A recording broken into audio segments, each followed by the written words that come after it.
Hello, ladies and gentlemen, After Africa viewers. Welcome to today's show. We have a special topic for you as usual. Today's topic will be leadership challenges in Africa, and then I have two very special and prominent guests with me, Mr. Frank, and then our new guest, Mr. Jeff. Welcome to the show. Thank you. Yeah, and then before we go back to our show, we have to introduce our new sponsors today. The first one is Wakanda Kitchen, settled here in St. Petersburg. They do many kinds of African, European, and then even Russian dishes around the world. And the second one, when you feel like going to safari or enjoy your summer or to go to any place, basically, you have to choose for our prominent sponsor, Tanzania Joy Tour, which its headquarters settled in Tanzania. So now, that being said, we will directly go to our today's discussion. So, leadership challenge in Africa. Before we go there, I will try to throw the first question to my prominent guest, Mr. Jeff. So, Jeff, what does the pre-colonial leadership in Africa, what does it look like? Can you paint us like a simple picture? Okay. Yeah. Thank you very much for my question. So I would say that the pre-colonial system of leadership in Africa actually takes its roots from this traditional leadership, where we have these smaller kingdoms and also smaller communities and polities. So you find a small kingdom being ruled by a king, an emperor, or a chief. This is basically how a system of governance was, and authority was centralized in this emperor, king, or the chief. So, however, with this advance of colonialism, we saw a shift in this system of leadership because these colonial masters actually introduced different forms of leadership. The approach was different from this traditional leadership system that existed in pre-colonial era. So you could witness this indirect rule and then the direct rule, where we have you rule through this standard of leadership of using this traditional authority as a bait for the administration. And then you also have the direct rule, where there's a direct link between the colonizer and then the colony, like of French and then the Portuguese and the others. So they use this whole process of assimilation, So they assimilate these smaller colonies into the larger ones. That was how, because it was easier to administer using already existing leadership from the larger colony. So the transition actually happened with this advent of nationalism, as we saw, with Ghana being one of these countries which actually prayed for independence from this colonial masters. So we saw this shift, the balance that was there. But actually the main issue of this new system of government that was introduced by this new group of what I would put at nationalists. So the idea was to fight for political participation. So we want to control our affairs. However, most of this new breed of leaders who took over with the departure of colonializers actually either lack experience, did not have the necessary skills to take over governance. But they actually had the opportunity to take over a system of governance because of generality of issues, because the people wanted a transition. And they happen to be there to represent the people. So basically, this is how this transition actually happened. So the shifts from this traditional system of governance, where power was centralized in this leader, who is the chief, who is the emperor, who is the king, and with the colonization system, where leadership was either ruled through these traditional leaders, or a system of governance was imposed. Thank you very much, Mr. Jeff, for that brief and well articulated introduction. So I'll leave that to there, and then I'll ask our brother Frank right here.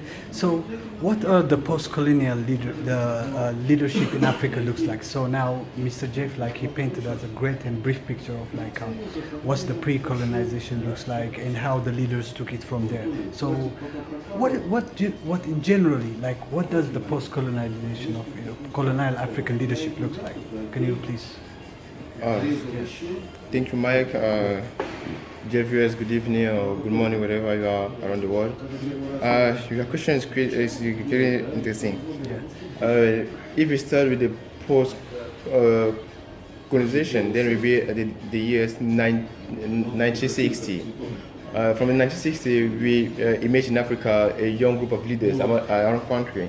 As far as it was the end of colonization, a different country, it was the kind of movement, nationalization. People wanted to rule themselves. They wanted to be to take over the thing. So that's we saw his image. A group of young African leaders is talk about Kwame Nkrumah in Ghana.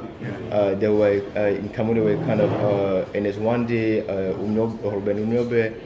All over Africa, there were a group of leaders, young leaders, who they wanted really to feel that they are leading themselves. And from that time, most of them were young, above 25, 22. There was really young leaders. I think compared that time of leadership and today, there were people who understand about what lead means, because they were working for the people and not for themselves. They were there to rule people, to show them the way to go, because by the year 1960, Africa was a place to build, because there was really nothing. Our masters, I will say master, some of them, they took everything, and we have to do from our own. We have to get back to our resources from the kingdom, the post area, like he explained. So those leaders, they were not really trained to lead, but they have that belief. They were confident. They saw it themselves. They saw that they can do it, and compared to that period, I think it was really amazing. Because coming to my country, the main person, the main leader after independence, he came to power. He was 25, and the whole administration, where the age were before 20 and 30. 30 was the oldest. But coming today in Africa, you can really leaders. The youngest leader in Africa today is almost 51. The newest elected president of Liberia, and everything just changed. The motivation, the main understanding of leadership is not the same. Leaders of today, 2019 today, they just want to save themselves and not saving the people. But leaders of post independence, like year 1960, and from 1975 to 1964, those people were really a patriot. They were nationalists. They understood the meaning of leadership. And today we are just going through a kind of dictatorship. A president, they changed constitution to maintain themselves in power. They don't really care about people that they lead, and they just want to keep everything for themselves and their family. And it's okay. The real leadership. I think there's few African countries where we can always talk about leadership.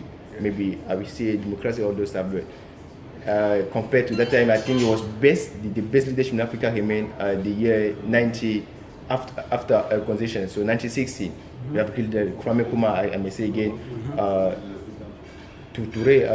Those you have Umnyobe, some Ayijo, you have the young that time president, the leadership were quite interesting, and they were giving people the envy to do like them, Yeah. Okay. Well said. Well said, Mr. Frank. But now I gotta ask you this question because Mr. Frank talks about like the young leaders again and again. So, what are the challenges for a young leader? You understand? What's the problem of a leader, one leader being young? What's the problem? Can you briefly explain like for our audience because it's gonna confuse some people because in Europe and we can see like many young presidents and CEOs and things like that. So just briefly explain this for us. Okay, it's for me, right? Yeah. Okay, thank you very much. You're So, welcome. we do have a the problem about young leadership is actually not with the age. Yeah. It's about experience. Yeah. So I'll actually look at first of all the source of power. Yeah. And basically, if you look at the transition of leadership in Africa, Yeah. you understand that there have been different forms of absorbing power. Yeah. And one of them is through the self-imposition, where we have leaders who actually happen to have come through a system of military coup. And one way or the other, they happen to find themselves there. That's one. And there's the other group of leadership, which is ruled by what I would define as some kind of dynasty. So the father rules and is passed on into the son, or is within the confines of the family. And within such ideology, the idea is that this family rules the country.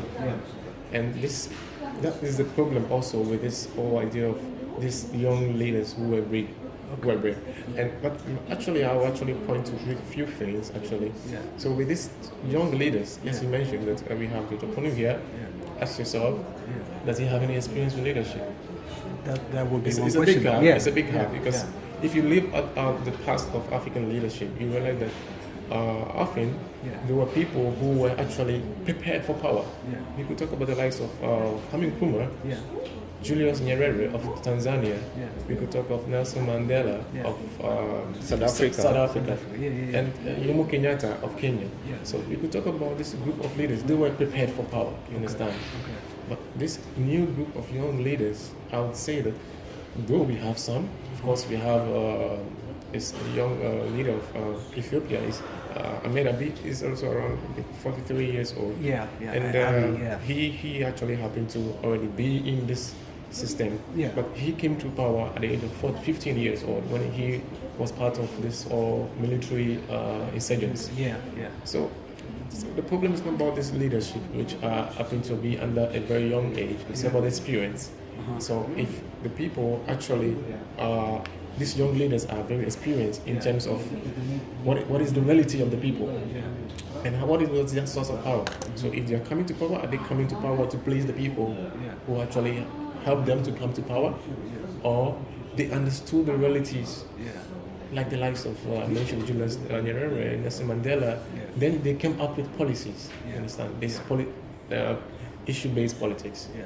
So that is basically so. With this group of leaders who grew up through this military insurgents, through these dynasties, they have very limited experiences, and there's a big gap. So the issue is that when they come to power, they actually trying to establish this kind of what I call the monocratic governance, where you have a governing system ruled by a very centralized form of institution. So in this sense, there's over centralization of power, and there's less room for competition. So this is what they're trying to do. So they came to power through a very family dynasty. So they protect the dynasty. The interest is not the people. So then there's the group of leaders who were really prepared. They knew the realities of the people. So they had this empathy for the people. The source of power was the people. The inspiration came out of the realities that actually caused them to take over the mantle. So basically that's how I would say.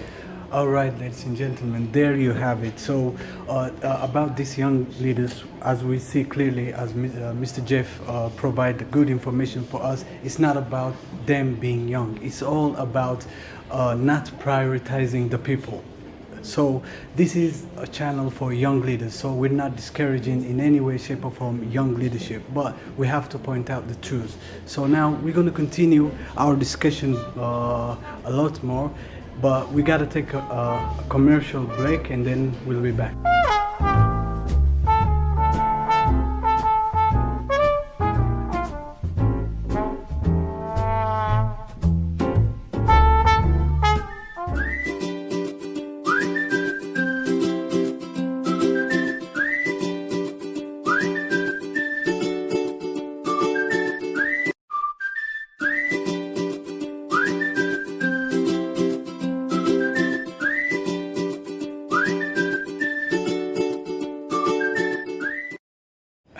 hello, ladies and gentlemen. Welcome back to the After Africa TV. And we've been discussing leadership challenges in Africa, and then we have briefly seen like what was African leadership before colonization, and then after colonization.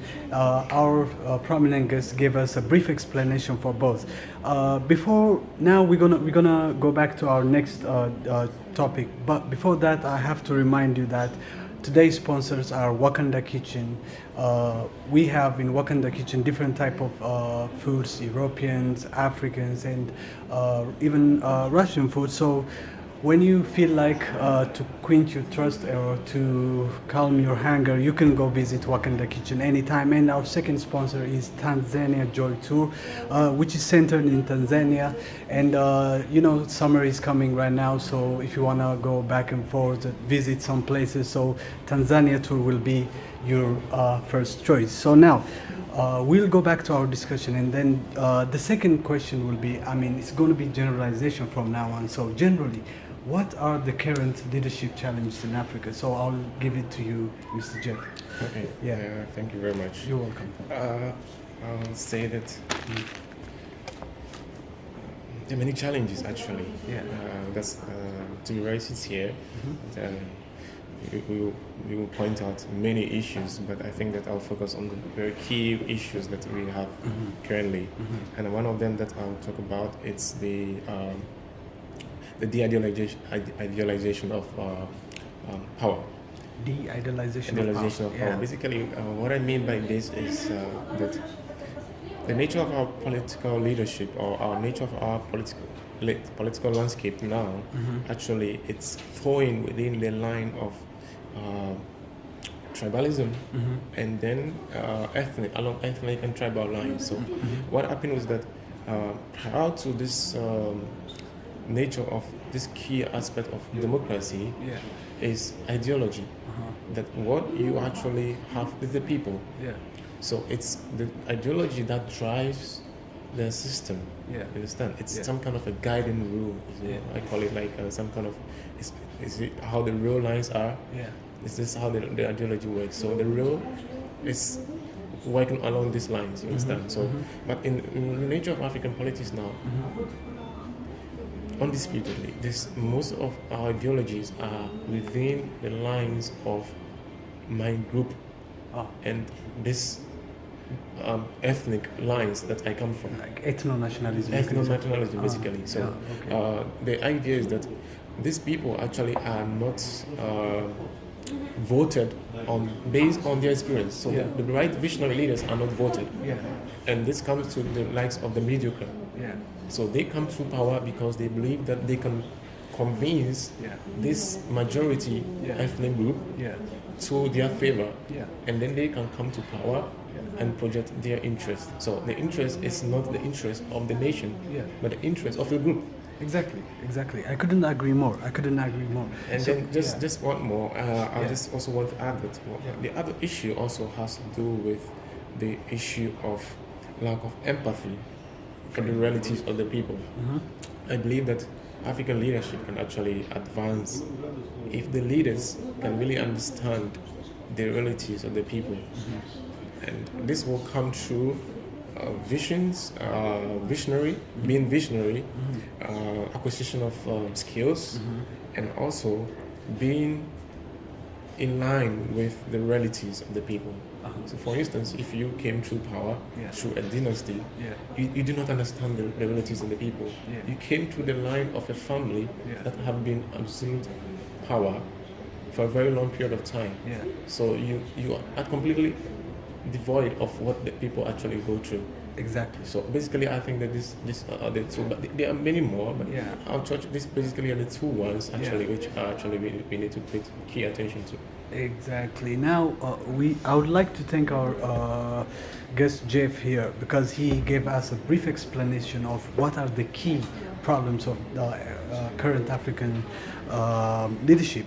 Like he raised the idea of idealization, ethno-nationalism, and then lack of empathy. So basically, these are he hit the nail in the head. So these are the current challenges in Africa. You can go to any nation at this point. these are your main challenges, and it's for you, young leaders, to face and challenge these ideologies and wipe out from the heads of the young Africans. So, Frank, the same question. What are the current challenges of the African nations? What are we facing? He put it out very well. He break down very well. I will just add here something like called lack of vision. You know, the most president in Africa, their age, they are above 60 or they are above 60, 70 something. They are not really connected with the world. You know, they don't see how other countries are growing, or they're not really. They're not really in touch with the youngest majority. Yeah. In Africa, Africa has the youngest population in the world, led by the oldest generation of leaders. So there's a big contrast between both. You know, on the base, you have young people aged from 18 to 20, and above you have. So the pyramid is not really good. And when we see that they're tired, they're kind of lazy, and those three factors that you just ignore, nationalism or all those stuff, and then apart from that, I will try to compare leadership in Africa right now and in some European country. Let's take an example, Austria, right? Yeah. They have the youngest president in the world. This called Sebastian Kurz. He's 37 years old. How can a 37 years old is succeeding managing a country, a developed country? He's 37 years old. And in Africa, you have people who are above 60. They cannot, if leadership was about age, or maybe wisdom was about age, I think Africa will be the most African country, will be the most developed country in the world. But they just show us that is not true, and they try to, and also there's also this tendency in Africa, it's a tendency or a trend where they tell young people not involve themselves in politics. You know, when a young person feels that he can lead, they say no, that's not your place. You know, you have to have your own corner. You are not made for politics. They have politics in Africa is like a myth. Like they can, it's like a mystification. They say no, you are young, you can't do that. But they tend more in Europe it's possible. I just talk about Austria. You have New Zealand, where the president she's 37, a woman, Jacinta Ardern. How can a woman can successfully manage a different country?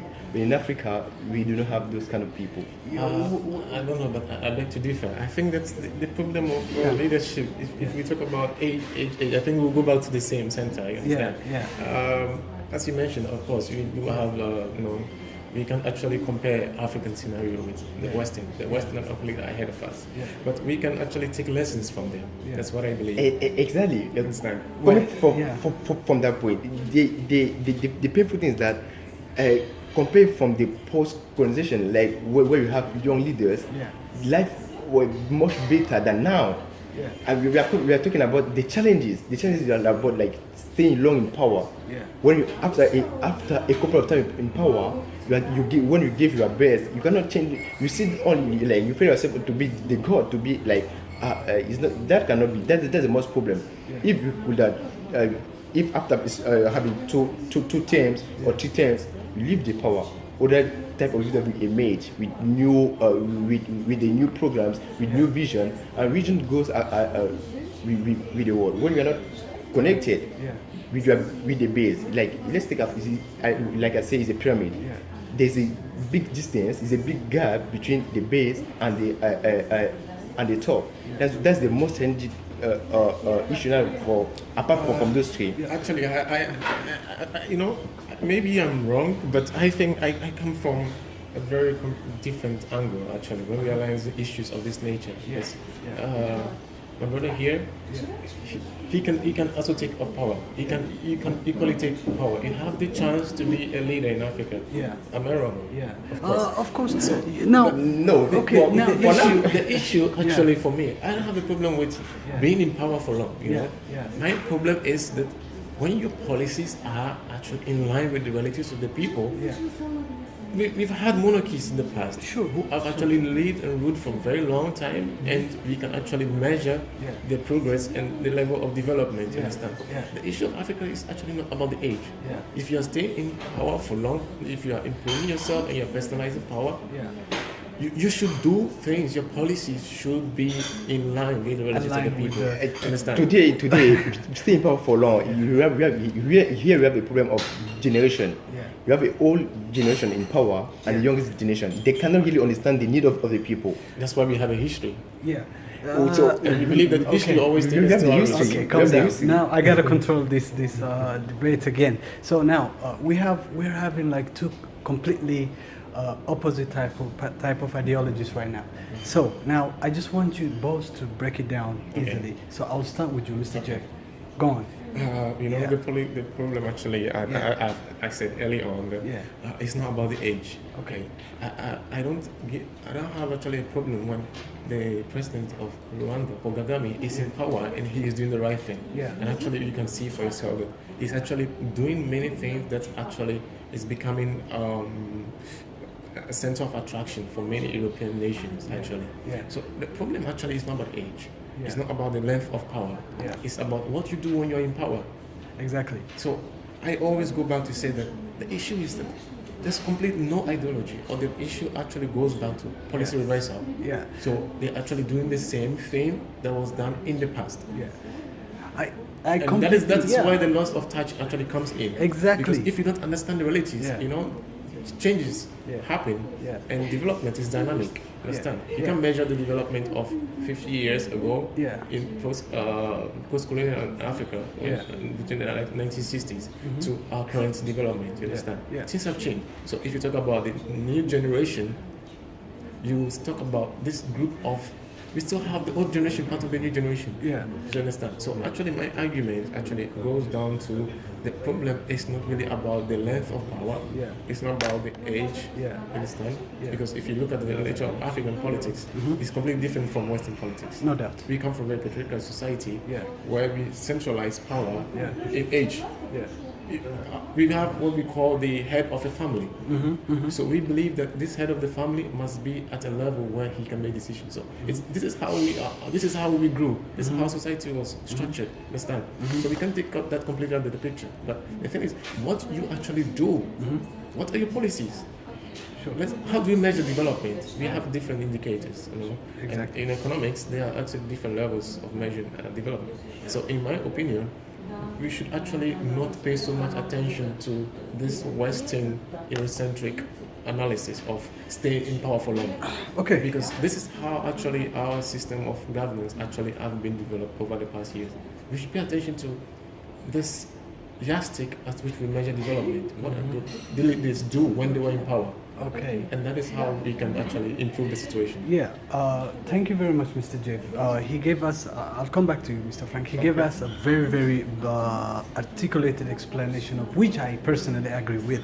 So first of all, we cannot measure our politics and everything with the eyes of the West. They're not our caliber or measuring sticks for plenty of reasons. Second of all, it's not about the age. It's not about the age.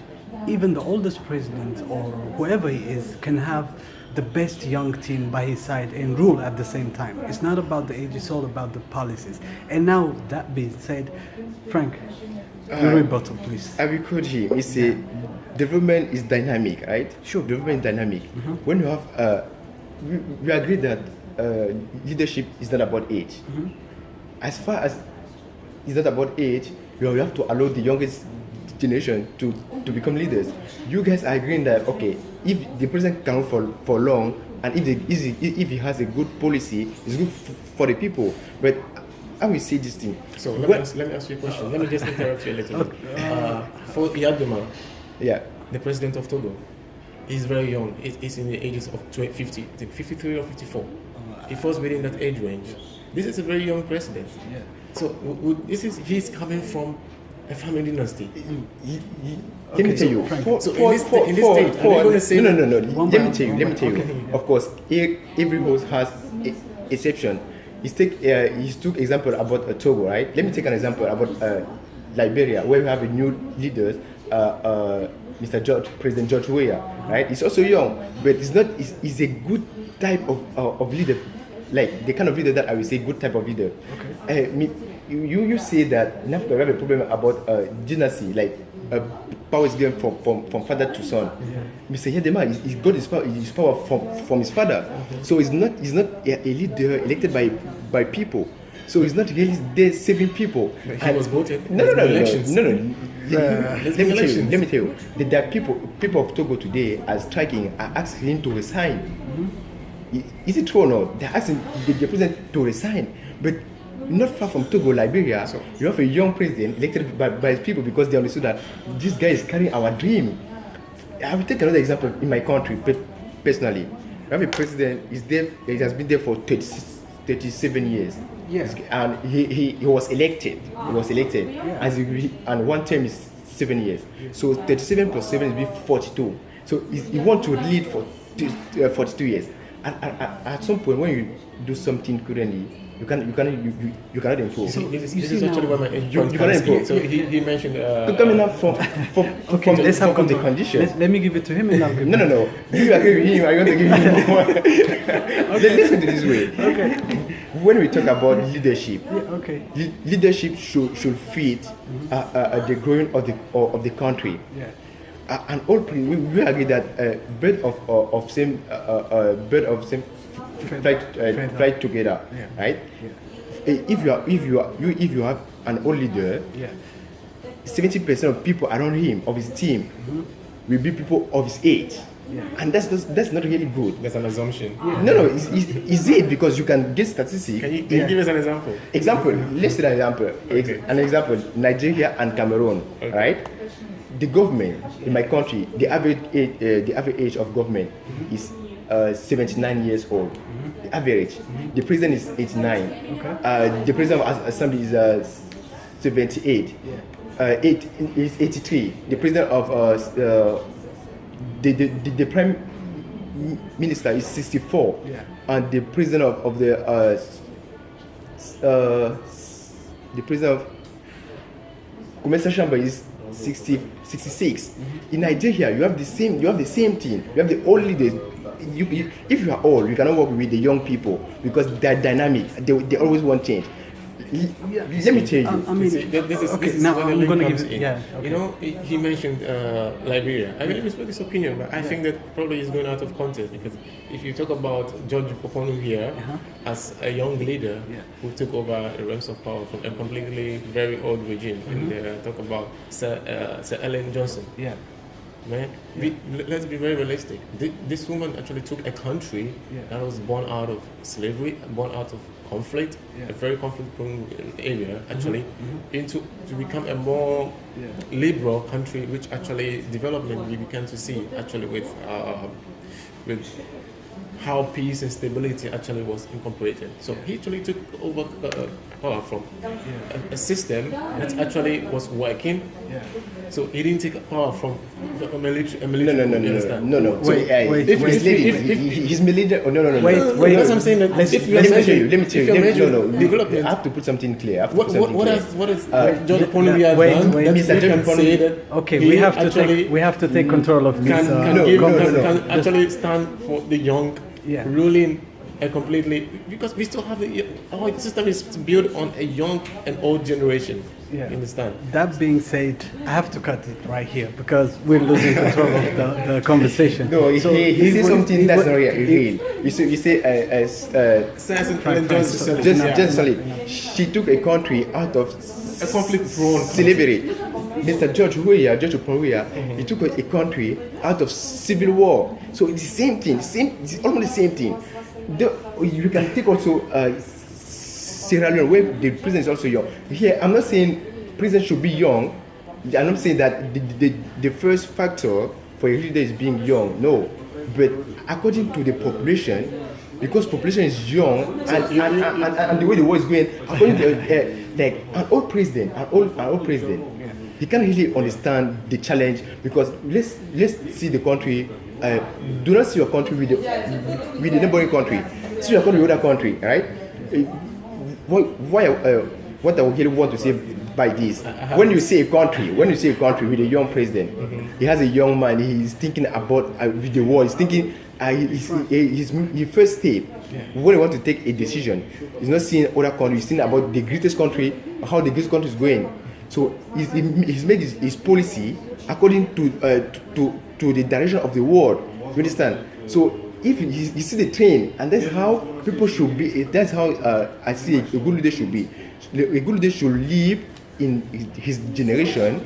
A good leader should understand how the things should be dynamic, as we say, dynamic, and he should make sure that the majority of the population, it should reflect the majority of the population. If the majority is young, the president should be young, always young. You know, there's a constitution. You know, and in Africa, leaders are elected constitutionally. You know, we have the ballot box and the electronic system. Man, I would say constitution in Africa is not always respected. You have to agree with that.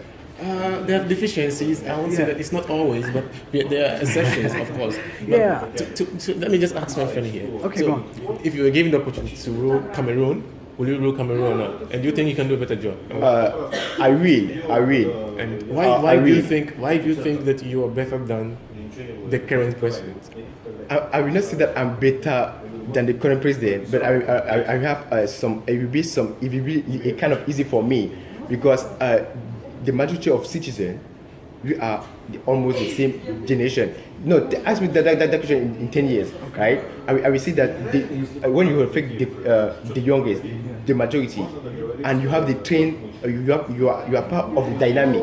You understand more things happening now than those who never witnessed the things. Our president, he cannot really understand the challenges we are facing, young Africans are facing now, according to his time. When you see today, we are not in Africa. We are not in Africa.